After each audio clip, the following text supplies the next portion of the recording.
आमिर सुहेल साहब, आपके वक्त का सबसे पहले आपसे जानना चाहेंगे कि इस वक्त पाकिस्तान अब ओडीआई सीरीज़ बांग्लादेश से हारने के बाद वापस पहुंच चुकी है, लेकिन ये ओडीआई सीरीज़ हम जिस तरह से हारे, हमने तीनों मैचेस जिस तरह से परफॉर्म किए, पहले 2 मैचेस तो टोटली वन साइडेड थे। आप क्या कहेंगे हमारी टीम की परफॉर्मेंस के हवाले से? देखिए, मैं सिर्फ इतना कहूँगा कि हमें जो है ना T20 फॉर्मेट और T20 की क्रिकेट की थिंकिंग को अपने दिमाग से निकालना है।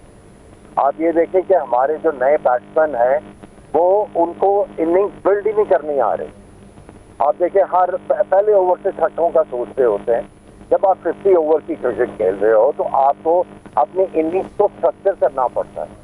आप हर गेम के ऊपर फिर अगर आप चौका छक्का मारने जाओगे तो वो तो आपका डाउनफॉल होगा कहीं ना कहीं से जाके। तो आई थिंक जो कल्चर हमें करने की ज़रूरत है, ये T20 जो थिंकिंग है, ये हमें अपने प्लेयरों से निकालनी है। अगर हम इसको निकालने में कामयाब ना हुए, ना हमारा T20 में सर्वाइवल है, ना हमारा टेस्ट मैचेस में सर्वाइवल है, ना हमारा ये 50 ओवर में सर्वाइवल है। सही। आमिर सुहेल साहब, कहिएगा, हमेशा सिस्टम की बात की जाती है, लेकिन आप समझते हैं कि पाकिस्तान क्रिकेट का इस वक्त जो कोर इशू है वो सिलेक्शन इनकंसिस्टेंसी है, या ग्रास रूट लेवल की अगर बात की जाए तो वहां पर वीकनेस है? देखिए, जब सिस्टम नहीं होगा, जब तगड़ा सिस्टम होता है तो वो वीक बंदे को खा जाता है। जब वीक सिस्टम होता है तो कोई भी बंदा आके उसको जो है वो टेक ओवर कर जाता है। तो जब सिस्टम नहीं होता इन प्ले तो फिर मेरिट के ऊपर तो सिलेक्शन नहीं होंगी, तो फिर सिलेक्शन की तो खराबी होगी। अब आप T20 अभी जो टूर्नामेंट हो रहा है उसको ही आप देख लें, सामने रख लें, आपको सारे जवाब मिल जाएंगे। सही। आमिर साहब, जाहिद साहब अभी गुफ्तगू कर रहे थे, हम रोल क्लैरिटी के हवाले से हम बात कर रहे थे। हर तरह से हमारा ये रिसेंट टाइम्स के हवाले से बात की जाए तो ये 10वां ओपनिंग पेयर है जिसको हम एक्सपेरिमेंट कर रहे हैं। हमने 6 प्लेयर्स को मौका दिया, डेब्यू करवाया उनसे, फिर हमें बॉलिंग फ्रेंडली पिचेस मिली, लेकिन उसके हमारी जो स्ट्रेटजी थी वो टोटल अगेंस्ट थी। बांग्लादेश की बात करें तो उन्होंने 3 स्पिनर्स 3 पेसर्स के साथ वो मैदान में आए, लेकिन हमारे पास सिर्फ एक ही स्पिनर था। तो ओवरऑल जो हमारी स्ट्रेटजी रही, फिर इसके साथ साथ कैप्टन बदलने की भी हवाले से बातें हो रही हैं। आपको नहीं लगता कि ये सब बातें, ये सब चीज़ें जो हैं वो ज़्यादा एक क्योस क्रिएट करती हैं? देखिए, जब आप जहाज को ठीक करना हो तो जहाज को मोटरसाइकिल मैकेनिक के पास ले जाओगे तो फिर आप अच्छे की उम्मीद तो नहीं कर सकते ना। आप T20 वर्ल्ड कप में आप 5 स्पिनर्स के साथ जा रहे थे, अब आप एक स्पिनर भी नहीं खिला रहे। तो आई थिंक ये बेसिकली टांके लगा रहे हैं और फिक्स करने की कोशिश कर रहे हैं विदाउट इवन रियलाइजिंग कि भाई मशीन में खराबी क्या है, मशीन को चलना क्या है, मशीन को कौन सा पुर्जा चाहिए। ये बेसिकली आप जो क्वालिफाइड मैकेनिक है उसके पास नहीं लेके जा रहे, आप इसको मिस्त्री के पास लेके जा रहे हैं। सही। और इसके साथ साथ हमने अगर बाबर आजम की बात की जाए, हमने उन्हें T20 की परफॉर्मेंस को देखते हुए हमने उनको ओडीआई से निकाला। हालांकि हमें लगता था, या आप बेहतर बता सकते हैं कि वो ओडीआई के लिए इस वक्त कितने बेहतरीन टीम में उनकी जगह बनती है। फिर ये कहा गया कि बाबर आजम, फ़खर जमान, इनके फिटनेस मसाइल चल रहे हैं, लेकिन फ़खर जमान इस वक्त जो है वो नेशनल T20 खेल रहे हैं। आपको नहीं लगता कि डोमेस्टिक क्रिकेट खेलना इस वक्त जो PCB का मौक़िफ़ है, ये हमारे सामने जो बातें आई उससे कितना कॉन्ट्रडिक्ट करता है? देखिए, डोमेस्टिक खेलना तो हर प्लेयर के ऊपर लाजमी होना चाहिए।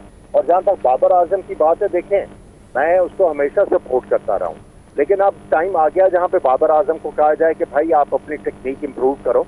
जब आप अपनी टेक्निक इम्प्रूव कर लोगे तब आप आके हमें बताना, हम आपको देखेंगे, आपके मैचेस देखेंगे। अगर आपकी टेक्निक बेहतर हुई तो हम आपको ले आएंगे।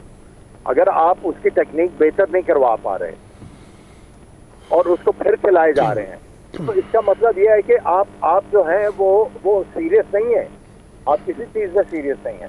और जो अभी आपने ये बात की है ना कि हमने इतने ओपनिंग प्लेयर जो हैं वो ट्राई आउट कर लिए। देखिए, बात सिंपल सी है कि आप जो है बड़ा सबसे आसान काम है किसी को रिप्लेस कर देना।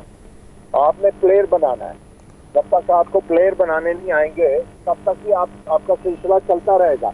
देखिए, अब पिछले 5-6 सालों में, 5-6 साल में, पिछले 15 सालों में कितने प्लेयर आए, किसी को हमने बनाया?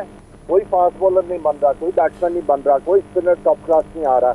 वो भी आता, थोड़ी देर के लिए आता और गायब हो जाता। तो ये बहुत बड़ा कंसर्न है और मैं उस चीज़ के ऊपर कायम हूँ जो मैंने बहुत अच्छा पहले की थी। ये सारा क्रिकेटर्स का कसूर है। देखिए, जब आप क्रिकेट छोड़ते हैं, कोच बनते हैं, आपको आता जाता कुछ भी नहीं है, आप आके इम्पोस्टर बन के आके और बेड़ा गर्क करते हैं। मेरा ख्याल है क्रिकेटर्स को अब सीरियस होना है, अपने गिरेबान में झांकना है और झांक के अपने आप से क्वेश्चन ये करना है कि क्या हम लोग क्रिकेट के साथ सिंसियर हैं कि नहीं है। अगर नहीं सिंसियर तो सिंसियर होने की कोशिश करें, वरना जो है वो क्रिकेट से अलग हो जाए। सही। आमिर भाई, ये बताएं कि अक्सर हमने ये देखा है कि जब गैर मुल्की कोच होता है हम कहते हैं मुल्की कोच होना चाहिए, जब गैर मुल्की कोच कोई लेवल का रखते हैं या जिसका नाम होता है गैरी क्रिस्टन जैसा, वो बीच में छोड़ जाता है। आप समझते हैं कि कोचेज़ या हेड कोचेज़ की सिलेक्शन भी जो है वो भी मेयारी नहीं है, या हमारा मुल्की कोच ज़्यादा बेहतर हो सकता है? माइक हैसन पे भी आजकल जाहिर है बड़ी तनकीद हो रही है। मैं आपको वही अर्ज कर रहा हूँ ना, आपने मुल्की कोच कितने ट्राई कर लिए हैं, कोई आपको बेहतरी नजर आई है? आपने बाहर के कोचेज जो है वो कितने ट्राई कर लिए हैं, आपको कोई बेहतरी नजर आई है? इसका मतलब क्या है? इसका मतलब यह है कि आपने सिस्टम को इम्प्रूव करना है, आपने जो प्लेयर लेके आने हैं। देखिए, इंटरनेशनल क्रिकेट के ऊपर जब कोच आता है ना तो वो आके परफॉर्मेंस जो है बेहतर करवाने की कोशिश करता है, लेकिन पाकिस्तान में मसला ये है कि ये आपको परफॉर्मेंस कोच नहीं चाहिए, आपको टेक्निकल कोच भी चाहिए, क्योंकि टेक्निक बच्चों की पुख्ता है ही नहीं। अगर आप अभी T20 जो अभी नेशनल टूर्नामेंट हो रहा है, अगर आप वहाँ पे देखें, टेक्निक नाम की चीज कोई नहीं है। बॉलर्स जो बॉल कर रहे हैं एक आधा होगा, बायोमैकेनिकली किसी का एक्शन जो है वो सस्टेन नहीं करवा सकता इनको लंबी क्रिकेट खेलने से। और ये लड़के सारे इतनी देर सिस्टम में हैं, अगर इनमें इम्प्रूवमेंट अगर आई होती तो फिर तो आप कहते हैं कि हाँ यार, पाकिस्तानी कोच भी लगा सकते हैं। बात यह है कि हमें अपनी क्रिकेट को बहुत बेहतर करने की ज़रूरत है, अपने ह्यूमन रिसोर्स को बहुत बेहतर करने की ज़रूरत है, और हमने अब टाइम आ गया ये देखना है कि ये जिनके पाकिस्तान क्रिकेट के साथ गिनती हुई थी, मैं एक्स क्रिकेटर्स की बात कर रहा हूँ, ये जिन्होंने काम नहीं किया, जिनकी वजह से क्रिकेट आगे नहीं बढ़ी, अब उनको ना गर्म करके सीख लगा के तो क्रिकेट से अलग करवाने की ज़रूरत है।